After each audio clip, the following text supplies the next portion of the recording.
যে ভগৱন্তই সৃষ্টিৰ আৰম্ভণিতেই ব্ৰহ্মাক কৈছিল যে ব্ৰহ্মা মোৰ জাতিকুল ক'ত আছে, মূৰ জাতিকুল কৈত আছে সৃষ্টিকৰ, মৎস্য কুৰ্ম শুকৰ আদি ধৰু কলেবৰ। এতিয়া এই গাহৰি ৰূপ ধৰিছে তেওঁ যে মোৰ কোনো জাতিকুল নাই, তৎসত্ত্বেও মই মাছ কাছ গাহৰি হ'ব লগা হয়। কিয়? স্বভাৱতে অজময়ী জন্ম নাহি যাৰ, ভকতৰ ইচ্ছাই মই ধৰোঁ অৱতাৰ। ভকতৰ ইচ্ছা পূৰণ কৰিবৰ কাৰণে মই অৱতাৰবিলাক ধাৰণ কৰোঁ। এতিয়া আপোনালোক যদি ভকত হয় এতিয়াও তেওঁক অৱতাৰ কৰিব পাৰিব। কেনেকৈ? গুণগতভাৱে, গুণময়ভাৱে। আপুনি মাত্ৰ ভকত হ'বলৈ শিকক। এই তিনিটা আখৰৰ বৈশিষ্ট্যটো আপোনাৰ লাগিব। ভগৱন্তৰ ওপৰত সুদৃঢ় বিশ্বাস লাগিব। আমাৰ যেনেকৈ আন্ধাৰে পোহৰে দিনটো, সুখে দুখে জীৱনটো। আমাৰ মানে পাৰিবাৰিক জীৱনত সুখৰ লগত দুখ এটা জড়িত হৈয়ে থাকিব। কিন্তু আমাৰ আটাইতকৈ জানিবলগীয়া বিষয়টো হৈছে যে দুখক অতিক্ৰম কৰি সুখক প্ৰতিষ্ঠা কৰাই জীৱনৰ সাৰ্থকতা। দুখ থাকিবই, যেনেকৈ আন্ধাৰে পোহৰে দিনটো হয়, সুখে দুখে জীৱনটো। গতিকে আমি দুখক অতিক্ৰম কৰিবলৈ আমি শিকিব লাগিব। তাৰ কাৰণে আপুনি কি হ'ব লাগিব? ভকত হ'ব লাগিব। ভকত হ'লে আপোনাৰ ভগৱন্তৰ ওপৰত সুদৃঢ় বিশ্বাস থাকিব। ভকতেহে মূৰ হৃদি জানিবা নিশ্চয়, ভকত জনৰ জানা আমি সি হৃদয়। মুত পৰে ভকতে নিশ্চিন্তে কিছু আন, ভকতত পৰে মই নিশ্চিন্ত হোৱান। ভকত ভগৱন্ত অভিন্ন। ভকতে ভগৱন্তৰ কথা ভাবে কাৰণে ভগৱন্তই ভকতক সদায় বিপদৰ পৰা উদ্ধাৰ কৰে। গতিকে এতিয়া আমি ভগৱন্তৰ প্ৰিয় হ'বৰ কাৰণে আৰু ভগৱন্তক অৱতাৰ কৰিবৰ কাৰণে আমাৰ ভকতৰ গুণটো আমাক লাগিব। আপুনি কি সমস্যাত পৰিছে আপুনিহে জানিব। কিন্তু আমাৰ ভাগৱতে কৈছে যে তুমি যেতিয়া কিবা বিপদ আপদ সমস্যা হয়, তুমি তেতিয়া তাৰ পৰা উদ্ধাৰ কৰিব পৰা শক্তি পিতৃ মাতৃ সমাজ বংশ পৰিয়ালৰ নাই। গতিকে আমাক বিপদৰ পৰা উদ্ধাৰ কৰিব পৰা শক্তি মাধৱ বান্ধৱ উদ্ধাৰাবা কেৱল ভগৱন্তৰ হাততে আছে। এই কথা জানি আপুনি কিবা বিপদগ্ৰস্ত হ'লে একান্ত মনে ভগৱন্তক চিন্তা কৰিবলৈ নাপাহৰিব। ভগৱন্তই কৈছে মই যদিও অদৃশ্য, মই যদিও নিৰাকাৰ, মই যদিও নিৰ্গুণ, মই যদিও অব্যক্ত, ভগৱন্ত মোৰ নাম ল'লেই মই ব্যক্ত হৈ যাম। ক'ত? হৃদয়ত। আৰু মই তেওঁ সমস্যা সমাধানৰ পথটো দি দিওঁ। আমাৰ ভাগৱতত সেই কথাটো গুৰুজনে লিখিছে। অব্যক্ত ঈশ্বৰ হৰি জাত পৰে নাহি নাহি, পৰম পুৰুষ ভগৱান ভক্তজনে লৈলে নাম, পূৰ্ণ কৰি মন কাম অন্তৰতে দেই সমিধান। আপুনি ভগৱন্তৰ নাম লওক, আপোনাৰ হৃদয়ত কৈ দিব। আপোনাৰ সমস্যাটো কাৰ ওচৰলৈ গ'লে সমাধান হ'ব? হৃদয়তে আপোনাক জাগ্ৰত কৰি দিব। আৰু যি গুণত মাতিব সেই গুণৰ কাম কৰি দিয়ে। আমাৰ সমাজত ভগৱানক চিন্তা তিনিটা গুণত কৰে দেই সমাজৰ মানুহবিলাকে। কিছুমানে তম গুণত চিন্তা কৰে, কিছুমানে ৰজ গুণত চিন্তা কৰে, কিছুমানে সত্য গুণত চিন্তা কৰে। প্ৰকৃততে আমি কোনটো গুণত চিন্তা কৰিব লাগে এই কথাটো আমাৰ বহুতে নাজানে। আমাৰ ভাগৱতত কোনটো ভাৱেৰে আমি ভগৱন্তক ভাবিব লাগে ভাগৱতত কৈ দিছে। ৰজু তমু গুণে নেই বিষয়ক, সত্য গুণে বুদ্ধি ভৈলে তৰে সংসাৰক। আমি ৰজ আৰু তম গুণেৰে যদি ভগৱানক মাতো ভগৱানে কামটো কৰি দিব। কিন্তু আপুনি সংসাৰ চক্ৰত ঘূৰি থাকিব লাগিব। আপোনাৰ মানে বিষয়ৰ ফালে আপোনাক ধাৱমান কৰিব। সত্য গুণে বুদ্ধি ভৈলে তৰে সংসাৰ। আজি আপোনালোক ইয়ালৈকে আহিছে কিবা ধন টকা পইচা পাব, কিবা লাভ হ'ব বুলি নহয়। ঈশ্বৰৰ কথা শুনি কেনেকৈ মনটো আনন্দত ৰাখোঁ তাৰ এটা ভাৱ লৈ পেলাই আহিছে। গতিকে আজিৰ দৰে ভাৱনাই কোনো কামনা বাসনা নোহোৱাকৈ আমি ঈশ্বৰৰ গুণনাম যাতে আমি ল'ব পাৰোঁ তাৰ প্ৰতি আমি গুৰুত্ব দিব লাগিব। আমাৰ ভাগৱতত কৈছে অগুণ নাম অনুসৰি বেকতহু অন্তহৰি, সুমৰন্ত যেই জীৱা ভাবে সেহি ভাবে ভকতৰ, পূৰ্ণ কৰি মন কাম ঈশ্বৰৰ নামৰ প্ৰভাৱে। ভগৱানৰ নামৰ মহিমা আছে। আপুনি কোন গুণত মাতিছে? এই কথাটো নজনাৰ কাৰণে আমাৰ তমগুণী মানুহবিলাকে, যিবিলাক মানুহ তমগুণত আছে, তেওঁলোকে সদায় ইন্দ্ৰিয় সুখ ভোগৰ কাৰণে ভগৱানক মাতে। মই আপোনালোকৰ ইয়াত কোনোবা আছে বুলি ভবা নাই দেই, মই মাত্ৰ উদাহৰণে দিছোঁ।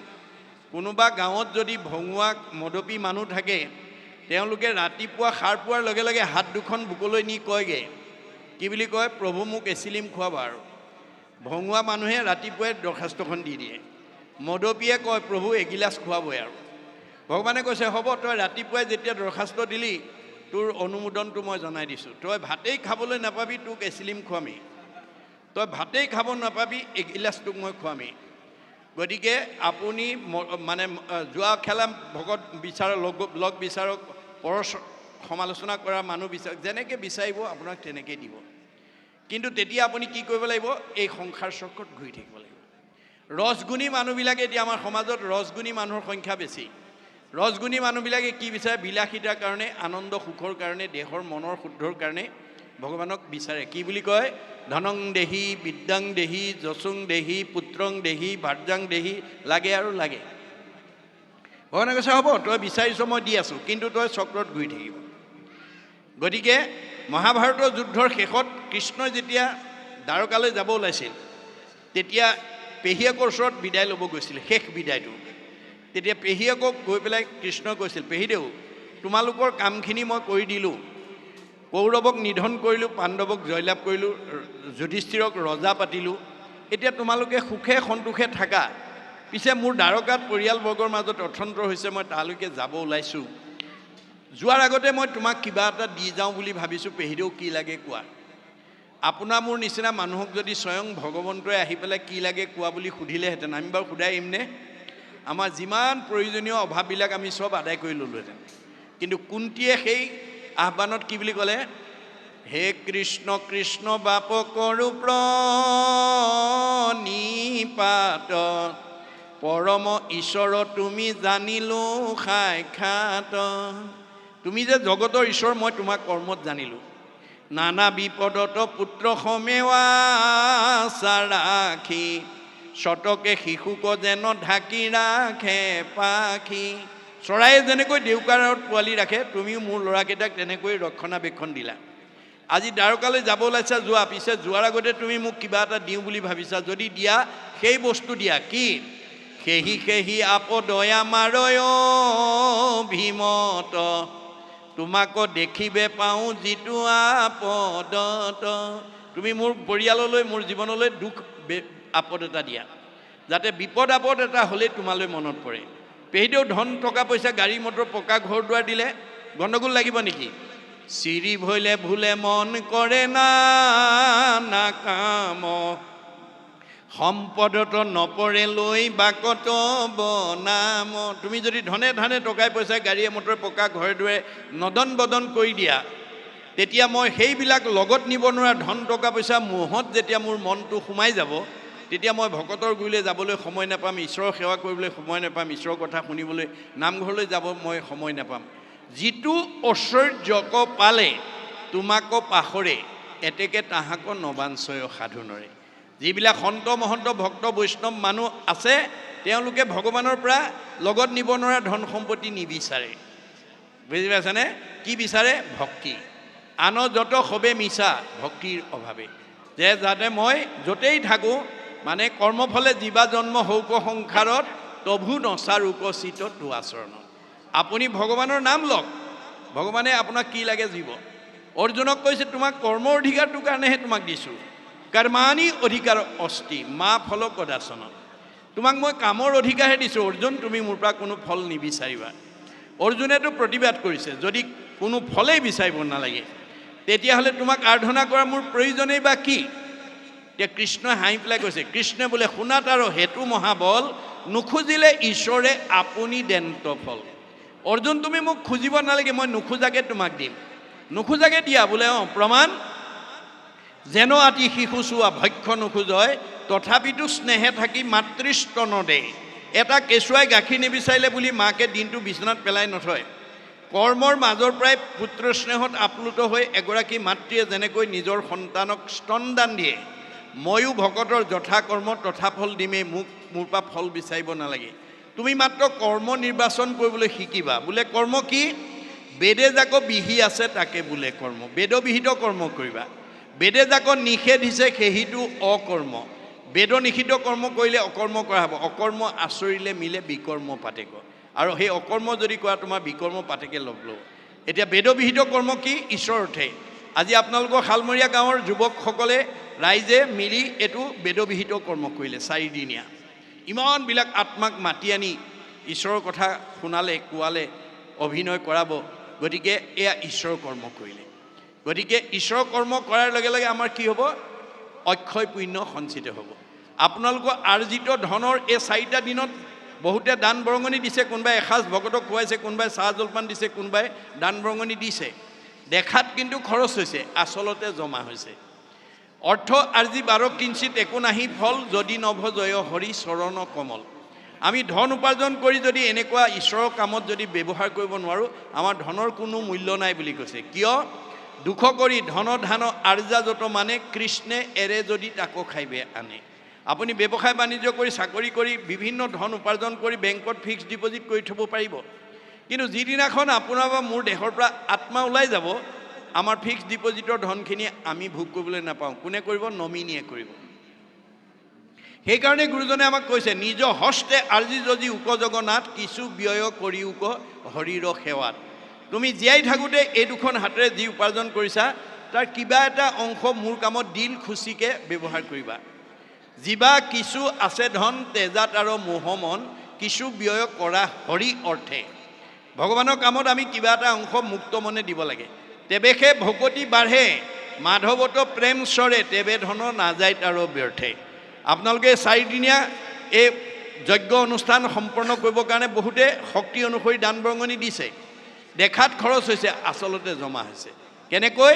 ভাগৱতত কৈছে, এক গুণ লগাইলে অনন্ত গুণ হয়, নাজানি মুগুদ সবে ধান সাঞ্চিত হয়।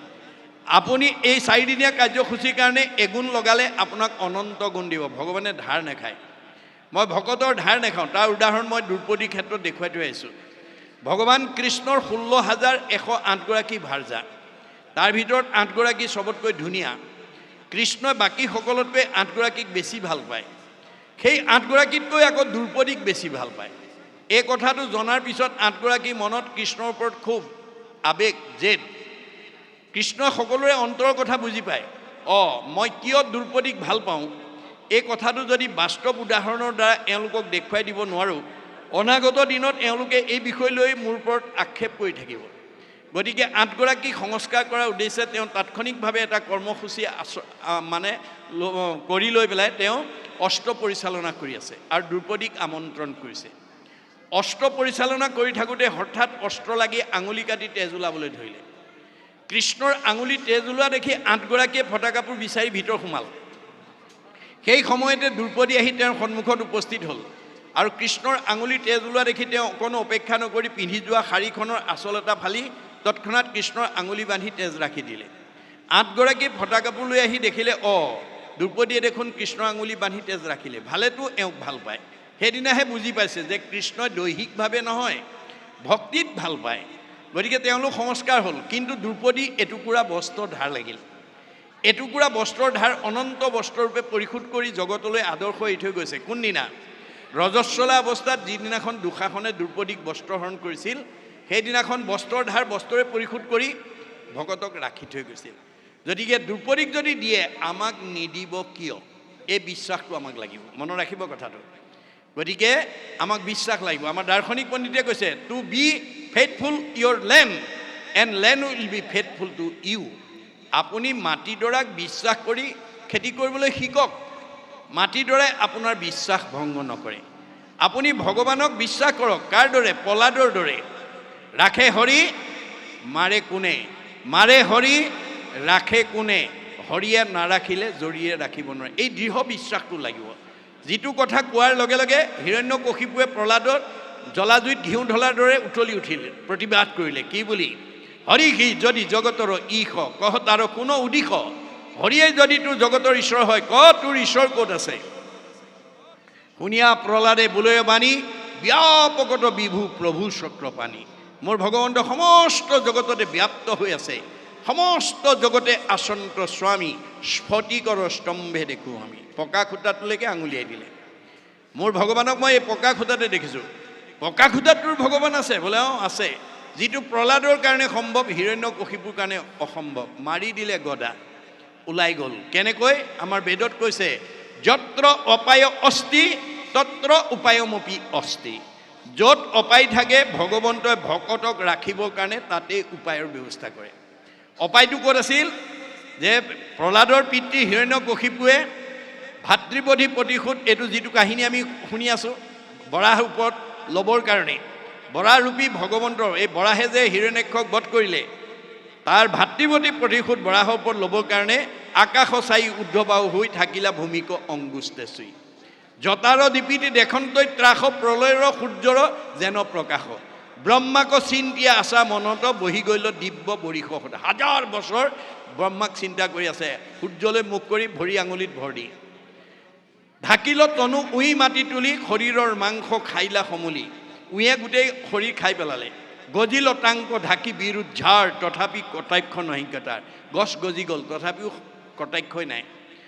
অৱশেষত ব্ৰহ্মাই আহি সঞ্জীৱনী ছটিয়াই জীৱিত কৰি ক'লে, বৎস তুমি ইমান কঠোৰ পৰিশ্ৰম কিয় কৰিছা? কিয় তুমি আৰাধনা কৰি? প্ৰভু তুমি যদি মোৰ প্ৰতি সদয় হৈছা, মোক মানে অমৰ বৰ দিয়া। তে ব্ৰহ্মাই ক'লে, অমৰ বৰ দিব পৰা অধিকাৰ আমাৰ দেৱতাৰ হাতত নাই। ভগৱানৰ বাদে আমি দেৱতাই অমৰ বৰ দিব নোৱাৰোঁ। তাৰ বাদে তোমাক কি লাগে কোৱা? তেতিয়া হিৰণ্যকশিপুৰে প্ৰকাৰান্তৰে ব্ৰহ্মাৰ পৰা অমৰ বৰ বিচাৰিলে। কেনেকৈ? যদি তুমি অমৰ বৰ দিব নোৱাৰা, তেতিয়াহ'লে তোমাৰ সৃষ্টিৰ ত্ৰৈলোক্যৰ প্ৰাণীৰ হাতত মোৰ মৃত্যু হ'ব নালাগিব।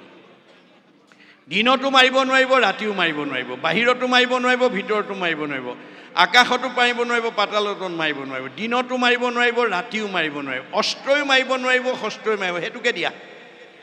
ব্ৰহ্মাই উপায়ন্ত হৈ তথাস্তু দি দিলে। হিৰণ্যকশিপুৰে প্ৰকাৰান্তে তেওঁৰ পৰা অমৰবৰেই ল'লে। স্বৰ্গমধ্য পাতালৰ প্ৰাণী তেওঁৰ সৃষ্টি। তেওঁৰ সৃষ্টিৰ প্ৰাণীৰ হাতত যদি মৃত্যু নহয়, মাৰিব কোনে এতিয়া?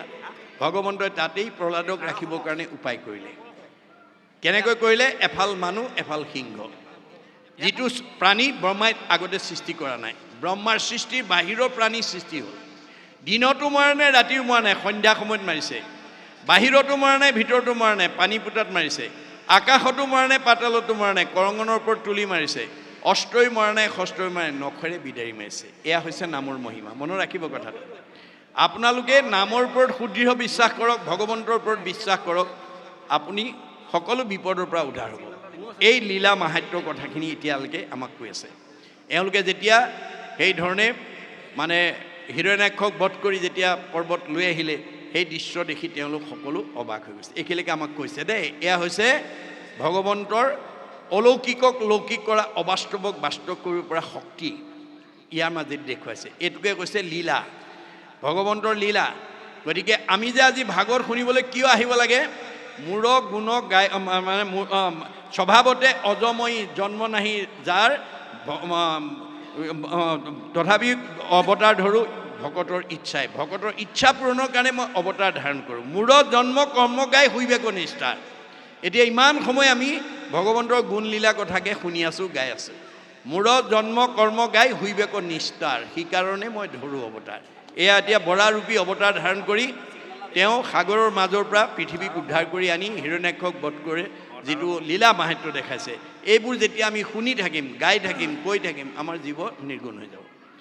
আমি গুণৰ পৰা নিৰ্গুণতলৈ নিব লাগিব। আমি তিনি গুণত চব আবদ্ধ হৈ আছোঁ। আমি যেতিয়ালৈকে তিনি গুণত থাকিম, তেতিয়ালৈকে আমি কুজাই হৈ থাকিম। কেনেকুৱা? কংসৰ কপালত চন্দন পিন্ধা কুজি আমিও হৈ থাকিম। আমাৰ কংসৰ কপালত চন্দনৰ ফুট পিন্ধা শৰীন্ধি কুজিৰ কুজকেইটা তিনিটা, মনত ৰাখিব দেই, তিনিটা, সত ৰজ তম।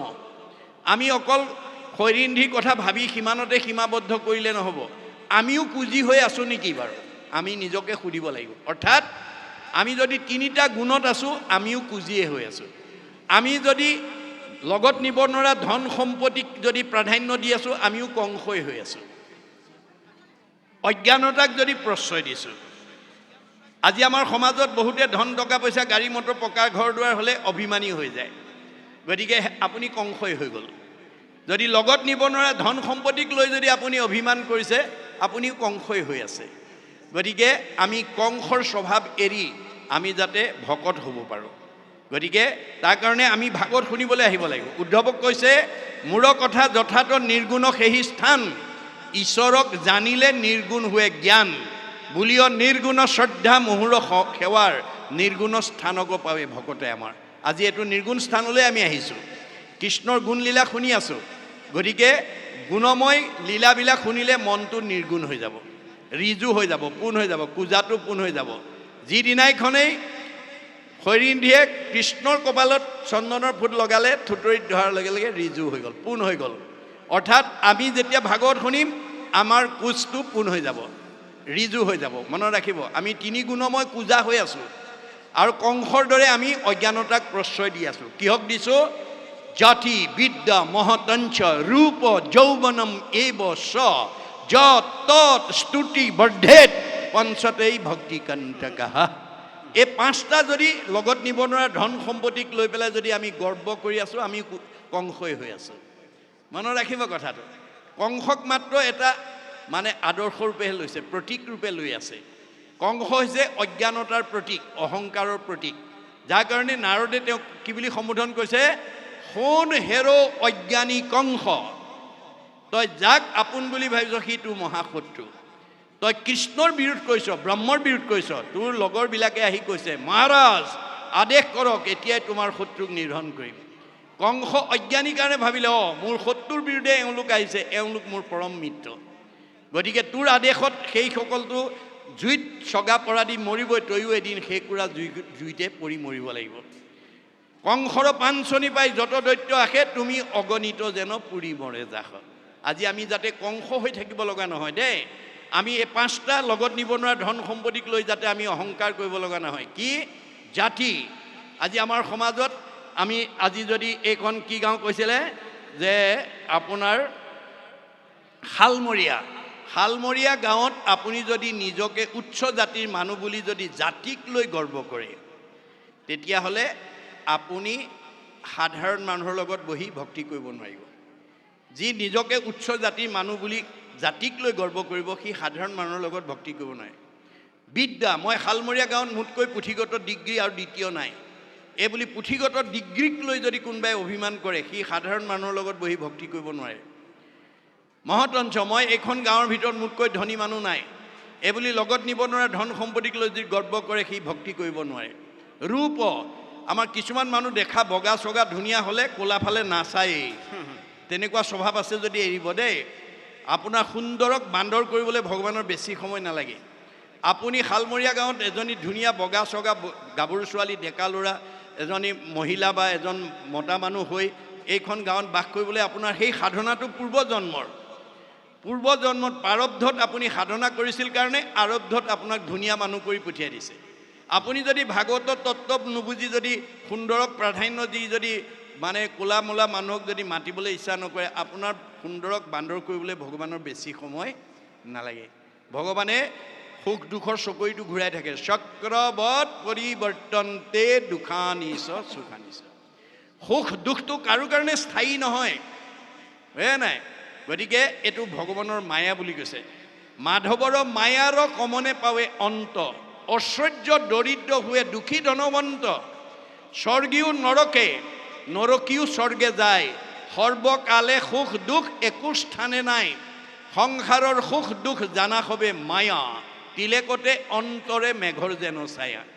আকাশত ডাৱৰ বতাহে কোন সময়ত উৰাই নিয়ে তাৰ যেনেকৈ সিদ্ধান্ত নাই, আপোনাৰ কেতিয়া পদুম ফুল ফুলিব, কেতিয়া কলীয়া ডাৱৰ নামিব তাৰো সিদ্ধান্ত নাই। চাই থাকোঁতেই শালমৰীয়া গাঁৱত বাপেক মাকৰ দিনত একোৱেই নাছিল, পুতেকহঁতৰ দিনত এতিয়া জয় জয় মই। কাৰোবাৰ আকৌ মাক বাপেকে বহুত সম্পত্তি দি থৈ গৈছিল, পুতেকহঁতৰ দিনত বেছিখিনি আজৰি। গতিকে জীৱনৰ সলনি হ'বলৈ বেছি সময় নালাগে। ভাগৱত নুশুনা মানুহৰ জীৱনলৈ কেনেকৈ দুখ নামি আহিব গমেই নাপাব। গতিকে ভাগৱত শুনি সুখক স্থায়ী কৰিবলৈ শিকক, দুখক আঁতৰাই দিবলৈ খেদি পঠিয়াবলৈ শিকক। গতিকে দুখ আঁতৰাই সুখত থাকিবৰ কাৰণে ভাগৱত শুনিবলৈ আহিব লাগে। ভাগৱত নুশুনা মানুহে কেতিয়াও জীৱনটোক স্থায়ী কৰি ৰাখিব নোৱাৰে। গতিকে পাঁচজনে স্থায়ী কৰি ৰাখিব পাৰে: সন্ত, মহন্ত, ভক্ত, বৈষ্ণৱ, সাধু। এতিয়া প্ৰহ্লাদ বৈষ্ণৱ হোৱাৰ কাৰণে তেওঁ আমাক সেই আদৰ্শ দি থৈ গৈছে। প্ৰহ্লাদৰ পিতৃ হিৰণ্যকশিপুক বধ কৰাৰ পিছত নৃসিংহৰ খং আঁতৰা নাই, দেৱতাসকল ওচৰ চাপিবলৈ সাহস কৰা নাই। প্ৰহ্লাদক ক'লে যোৱা তুমি স্তুতি কৰা। তেওঁ গৈ ক'লে প্ৰভু মোৰ পিতাদেউ তুমি ওচৰত বহুত অপৰাধ কৰিলে, মোৰ মুখলৈ চাই দেউতাক গতি দিব লাগে। তেতিয়া নৃসিংহই হাঁহি পেলাই কৈছে হেৰ' প্ৰহ্লাদ, তই হেন বৈষ্ণৱ পুত্ৰ ভলি যাৰ 21 পুৰুষ তই কৰিলি উদ্ধাৰ। তোৰ দৰে বৈষ্ণৱ পুত্ৰই দেউতাৰ কথা বাদ দে, অতীতাহ পুৰুষা সপ্ত ভৱিষ্যস্য চতুৰ্দশ নৰ তাৰ এতে সৰ্বান কলৌ কৃষ্ণ ইতি কীৰ্তনাথ। তোৰ দৰে কৃষ্ণ সংস্কৃতি অৱলম্বন কৰা পুত্ৰই অতীতৰ 7 পুৰুষ, ভৱিষ্যতৰ 14 পুৰুষ, 14 7 21 পুৰুষ উদ্ধাৰ কৰিলি। দেউতা তাৰ মাজতে গ'ল, দেউতাৰ কাৰণে তই চিন্তা কৰিব নালাগে। তেনেহ'লে মোক তোমাৰ ওচৰলৈ নোৱাৰো আনিব, তোমাৰ পুণ্য জমা হৈ আছে, তুমি ৰজা হ'বই লাগিব। ৰজা হৈ ভোগভঞ্জী পুণ্য কৰা ক্ষয়। মনত ৰাখিব কথাটো। এতিয়া 26 চনৰ MLA ইলেকশ্যন হৈ আছে। কোনোবাই যদি ভালকৈ ৰাজনীতি কৰোঁ বুলি ভাবে ভাগৱত শুনিবলৈ আহক। ভাগৱত নুশুনা মানুহে ভালদৰে ৰাজনীতি কৰিব নোৱাৰে। গতিকে ভাগৱতত লিখিত আছে। এতিয়া ধৰি লওক আপোনালোকৰ সমষ্টিৰ পৰা 10 জনে বিভিন্ন দলৰ পৰা প্ৰতিদ্বন্দ্বিতা কৰিব। আমাৰ ভাগৱতৰ মতে আপোনালোকৰ সমষ্টিৰ জনসাধাৰণে গৌৰৱ কৰিব লাগিব। কি বুলি? যে আমাৰ সমষ্টিৰ পৰা MLA প্ৰতিদ্বন্দ্বিতা কৰিব পৰা যোগ্য ব্যক্তি 10 জন আছে, সেই বুলি গৌৰৱ কৰিব লাগিব। কিন্তু জিকিব কেইজন? এজন। কোন জিকিব? আমাৰ ভাগৱতৰ 14 স্কন্ধত তাৰ নমুনা দিছে যে এই 10 জনৰ ভিতৰত 26 চনত MLA প্ৰতিদ্বন্দ্বিতা কৰিম বুলি যিজন প্ৰাৰ্থীয়ে বহু আগৰ পৰাই এই সমষ্টিৰ তৃণমূল আত্মা, পৰিয়াল, সমাজ, অনুষ্ঠান, প্ৰতিষ্ঠান, দল, সংগঠনৰ উপকাৰ কামত আত্মনিয়োগ কৰি আছে, এই 10 জনৰ ভিতৰত যাৰ অৱদান সমষ্টিটোৰ ওপৰত বেছি থাকিব, যাৰ পুণ্য নম্বৰটো বেছি হ'ব, সি বাই হুক অৰ বাই ক্ৰুক ভগৱানে তাকেই জিকাব। আমাৰ মতে এখেত জিকিব লাগিছিলে, ফলাফলত এখেত জিকিলে।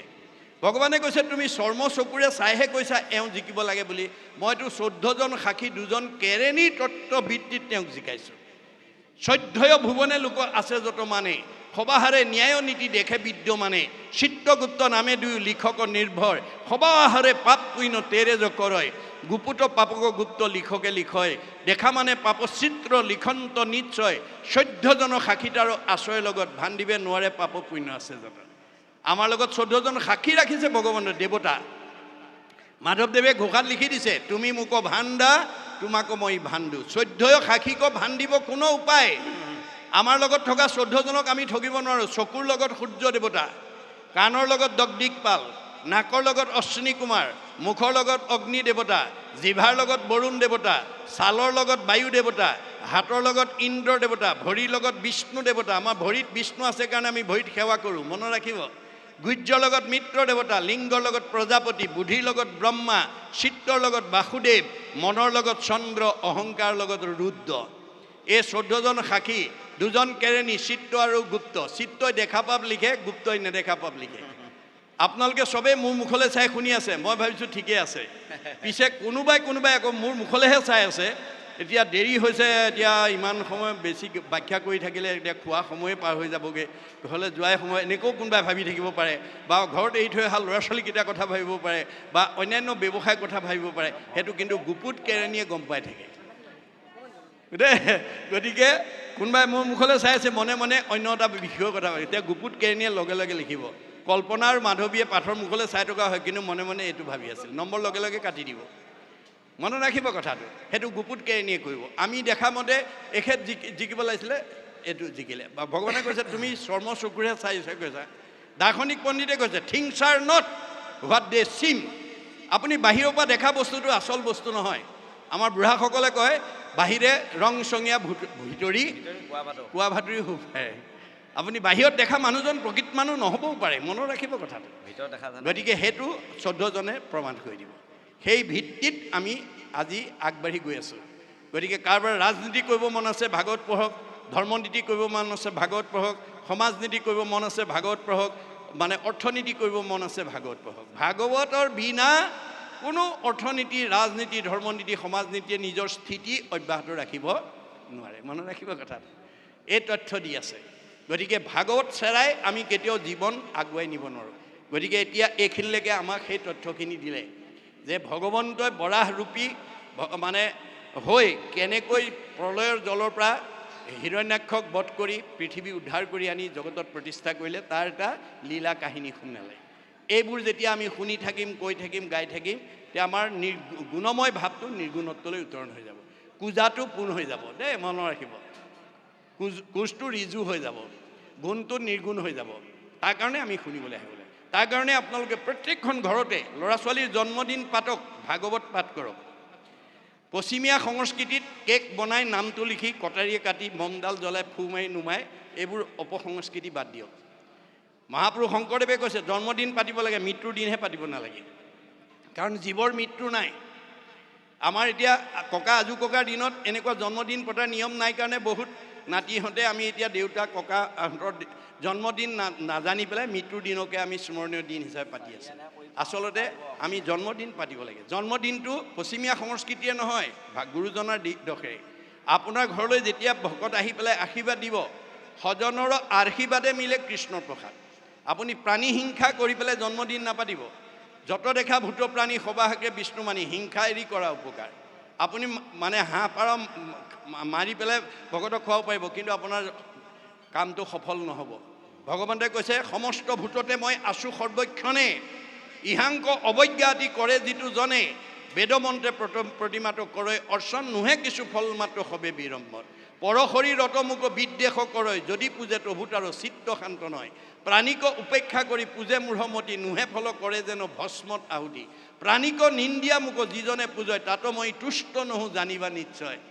মাকে ক'লে বোপাই তুমি কেনেকৈ তুষ্ট হ'বা? অৱজ্ঞা, উপেক্ষা, দেশ, নিন্দা পৰি হৰি, তেবে মোক ভজিবেক ভক্তি ভাৱ কৰি। ঈশ্বৰৰ নাম লওক, ঈশ্বৰৰ নাম গাওক। আপোনাৰ ঘৰৰ ল'ৰা ছোৱালীৰ জন্মদিনত ভকতে আহি আশীৰ্বাদ দিব, ছোৱালীজনী পঢ়া শুনাত ভাল হওক, জীৱন সাৰ্থক হওক। সজনৰ আশীৰ্বাদে মিলে কৃষ্ণৰ প্ৰসাদ। ভকতে আশীৰ্বাদ নিদিলে কলি যুগত কাৰো ঘৰলৈ বৈকুণ্ঠপতি কৃষ্ণ আহি ল'ৰা ছোৱালীকেইটা আয়ুষ্মান হওক, পঢ়া শুনাত ভাল হওক, পৰীক্ষাত ভাল হওক বুলি ক'বলৈ নাহে। কোনে ক'ব? হৰিৰ মূৰ্তিক হৰি ভক্তক দেখিবা, শক্তি অনুৰূপে তাৰ পৃষ্টি আচৰিবা। কাৰোবাৰ অৱস্থা পালে 100 জন মাতিছে, কাৰোবাৰ বেয়া 10 জন মাতক, তাকে দিল খুচিকে একদম পবিত্ৰ অন্তৰে সেৱা ধৰিব দেই। ভকতে যাতে আপোনাৰ অনুষ্ঠানটো মানে উপভোগ কৰি বৰ ভাল লাগিল বুলি কৈ যায়।